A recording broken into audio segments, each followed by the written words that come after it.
ভাই, তোর কাছে কত টাকা আছে? দিদি, আমার কাছে মাত্র 500 টাকাই আছে। আমার কাছেও তো 500 টাকাই আছে।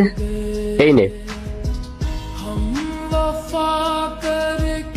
কিন্তু ভাই, এতে কি হবে? 1000 টাকায় তো কিছুই হবে না। হ্যাঁ স্যার, ঠিক আছে স্যার, ডেফিনেটলি, একদম। দিদি, আপনি একটু ওনাকে ডেকে দিন না। ওই যে যে কালো রঙের কোট পরে দাঁড়িয়ে আছে, ওনাকে। উনি তো এখানকার বস। হ্যাঁ হ্যাঁ, আপনি একটু ওনাকে ডেকে দিন, আমি ওনার সাথেই কথা বলবো। শিওর। হ্যাঁ ভাই, আর কোনো অসুবিধা হবে না। এবার মালিক আসছে, আর এখানকার যে মালিক সে আমার ছোটবেলার বন্ধু। আমি ওকে বলবো যে আমাদের কাছে অত টাকা নেই, আর দেখবি ও আমাদেরকে কিছু বলবেও না। আর ভাই শোন না, আমরা না ওকে বলে যাব যে আমরা পরে এসে টাকাটা ঠিক ওকে ফেরত দিয়ে যাব, ঠিক আছে? স্যার, ওখানে যারা বসে আছে না, ওরা আপনার সাথে বিলের ব্যাপারে কথা বলতে চায়। ওই আর এখন বিলের ব্যাপারগুলো আমাকে বলে দিতে হবে? আচ্ছা ঠিক আছে, তুমি যাও, আমি দেখছি। Okay sir.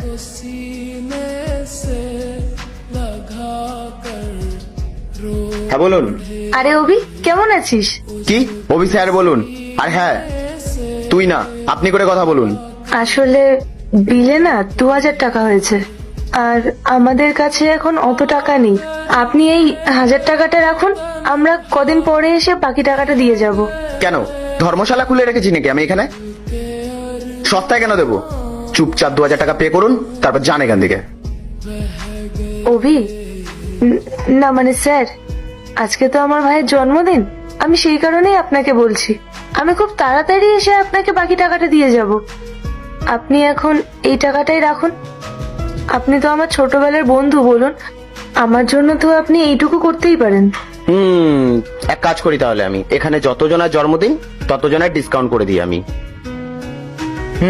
এটাই করা বাকি আছে আমার। এটা আমার বিজনেস, বুঝেছেন? আর হ্যাঁ, এখানে না এই সমস্ত জিনিস চলবে না। চুপচাপ বিলটা মেটান আর চলে যান এখান থেকে। আপনি তো আমাকে চেনেন, বলুন, আমার উপর এইটুকু বিশ্বাস রাখুন।